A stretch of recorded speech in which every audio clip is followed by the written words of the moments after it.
Hey kids, did you know that the church celebrates holidays even when it's not a Sunday? Well, you probably didn't, because the only time we celebrate holidays is uh, in church on Sunday. But actually, the church year is full of holidays and celebrations that happen even on weekdays. Many of these holidays are called feast days or commemorations. On feast days, and you can get a list of them in the hymnal on page XI, Roman numeral 11.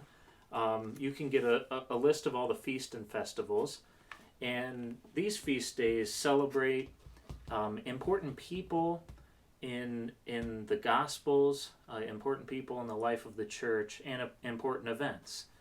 So if you go down the list here, January 1st, we normally celebrate New Year's Day, but that's also the day we celebrate the circumcision and naming of Jesus.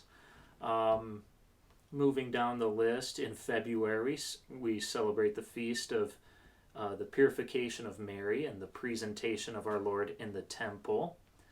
And then we celebrate the life and work of the apostles at various times, usually on dates connected um, with their martyrdom or with a birthday or something like that.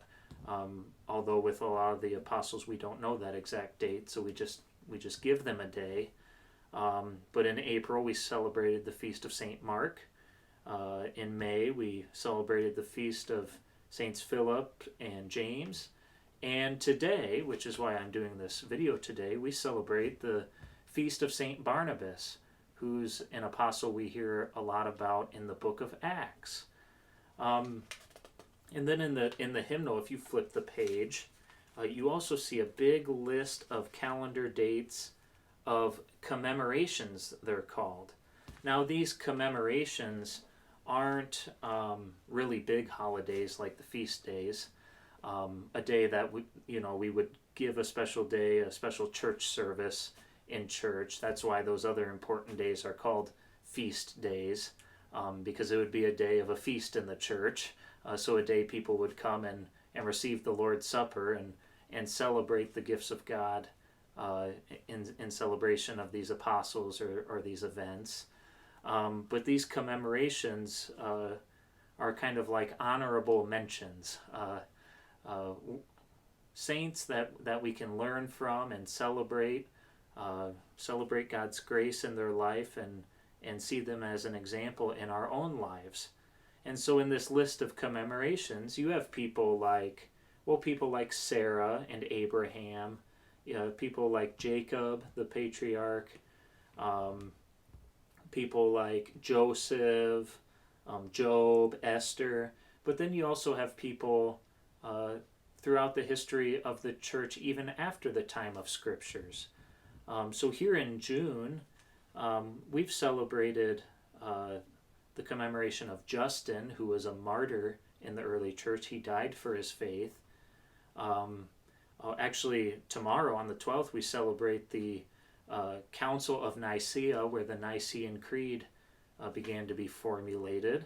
On the 25th, that's a big one. That's the day we commemorate the presentation of the Augsburg Confession from those early Lutherans who defended their faith. And so we take a day to remember that and thank God for those events. And the list goes on.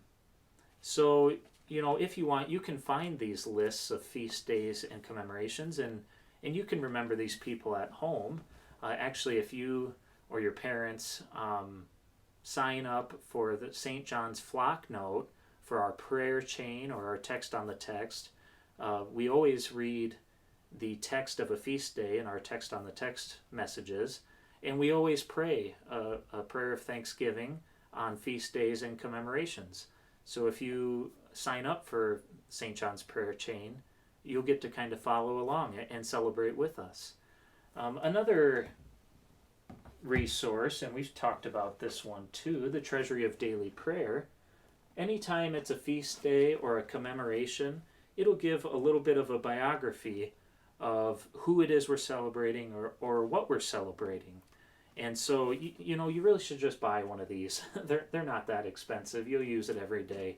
Really a great resource. So if mom and dad want to buy this and do family devotions out of it, it's a great thing. And just for an example, I will read to you this today, again being the feast of St. Barnabas. I'll read what the Treasury of Daily Prayer says about Barnabas and why we're celebrating. It says, St. Barnabas was a Levite from Cyprus who sold some land and gave the proceeds to the early Christian community in Jerusalem. So he sold his land to support the work of the church there in that very first generation of the church. St. Paul informs us that he was a cousin of John Mark, who's also called Mark in the book of Acts. Barnabas was sent by the Jerusalem church to oversee the young church in Antioch. While there, he went to Tarsus and brought Paul back to Antioch to help him. It was this church in Antioch that commissioned and sent Barnabas and Paul on the first missionary journey. When it was time for the second missionary journey, Barnabas and Paul disagreed about taking along John Mark. Barnabas took Mark and went to Cyprus, and Paul took Silas and headed north through Syria and Cilicia. Nothing more is known of the activities of Barnabas, except that he was apparently known to the Corinthians as well. Tradition relates that Barnabas died a martyr's death in Cyprus by being stoned.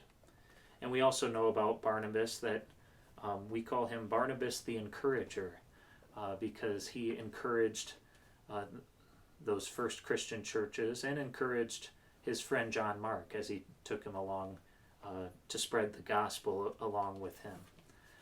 So it's good that we remember these saints and celebrate them and thank God for them and see what we can learn from them as well. And so if you keep track of those feast days and commemorations, that's a great gift of our church to again fill our whole lives, even outside of Sunday, with the works of God and with the life God has given us.